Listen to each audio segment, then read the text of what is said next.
morning. This is KELOLAND on the go with all you need to know in news and weather as you start your day. Wednesday morning, 22-year-old Deontay Eagleman of Rapid City was brought in for questioning about a reported stabbing just hours earlier on Tuesday night. Authorities credit the witnesses and security footage from the street cameras for the quickness of the arrest. Eagleman was later placed under arrest for first-degree murder. One of the subjects was identified as Deontay Eagleman. We located him at an area residence. He agreed to come down to the Criminal Investigations Division for an interview. At the completion of this interview, he was then arrested for first-degree murder. As they continue to look for witnesses, police say there are no reasons to believe that there's any threat to public safety. The man involved in the two officer-involved shootings from Tuesday is now behind bars. Court documents say 25-year-old Shamir Al-Badani's criminal history started when he was just a teen. Tuesday's shooting comes just 5 months after Al-Badani was released from prison on parole. He'd been serving an 8-year sentence for grand theft and burglary in Minnehaha County. Court documents also show he was involved in a number of break-ins along with stealing more than a dozen guns. Project Prison Resets meetings have gotten started. On Wednesday, the task force toured the state penitentiary and also took a look at a site in Lincoln County where the state had previously sought to put a new men's prison. Later today in Sioux Falls, the group will gather at the Military Heritage Alliance for discussion, presentations, and public commentary. Looking forward to continuing to learn, hear everything that people are going to present. Looking forward to some discussion and getting questions answered. Project Prison Reset is looking at where and how to build a new men's prison in South Dakota. We are live streaming this afternoon's meeting on KELOLAND.com. Now let's get a check of our weather with meteorologist Scott Mundt. Drying out today, Scott? Well, we are looking at a dry day today, though temperatures will still be below average. In fact, this below average trend will continue straight through this weekend. We do have warmer numbers returning toward the tail end of that 7-day forecast and beyond. In the meantime today, let's call it partly sunny. Temperatures in the 30s, 40s, and 50s. Brian will have more details on your forecast coming up. Thank you, Scott. A former Washington Warrior is headed to the Final Four. Jacqueline Wenentanda is now a junior guard for the University of Texas at Austin. Wenentanda had an impact on athletes who played with her in high school.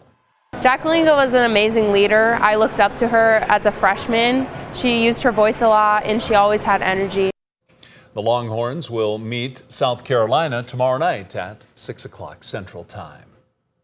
Wednesday morning's rain wasn't enough to stop nearly a dozen families from making their way to Good Earth State Park near Sioux Falls. The first Wednesday of each month during the school year, Good Earth offers its Little Acorns program for children ages 3 to 5. The class focuses on a new animal each month, and this week's topic was frogs and toads. We want to make stewards of the land, so if they come out and they see a toad, they can explore it and examine it without being scared of it or wanting to hurt it in any way. We saw the flyer, and my daughter just enjoys the state park so much, and this was just a huge positive event for her to really connect with the animals that we sometimes see out here. Little Acorns won't happen in May as it's field trip season at Good Earth State Park, but will return on a weekly basis in June and July every Thursday morning at 10 o'clock. The program is always free to attend, but registration is required. It's a sign of the spring season, new life beginning to appear at Custer State Park. In a Facebook post from earlier this week, Custer State Park shared pictures of a mother bison and her baby calf, the first spotted this season. Park officials say to keep eyes peeled for more babies in the coming weeks, and remember to keep your distance as mom is always close by. That's a look at some of our top stories. Now let's get another check of your weather with meteorologist Brian Karstens. Brian? Okay, weather today, well, those clouds there in eastern KELOLAND, west here dealing with a little more sun. And I think today kind of calling for that blend of sun and clouds. Our temperatures are still a little bit below normal for this time of the year, but the northeast especially because of the snow that's on the ground. After about 7 inches of snow officially in Aberdeen yesterday, a lot of it's already compacted, but We'll do some melting today with highs near 40. Sioux Falls, upper 40s. Here comes the next system tonight and tomorrow morning. We'll break out with some rain in central South Dakota. And just given the temperature profile there, too, I think that we will work in some snowflakes as well. The total amount of snow at this point, anything that does fall and accumulates, would be nuisance variety, under an inch or two. And then also we're expecting that some of that will be melting because temperatures are not all that cold here. Sioux Falls, a chance of rain showers, probably better chance in the late afternoon as this will work its way in from central South Dakota.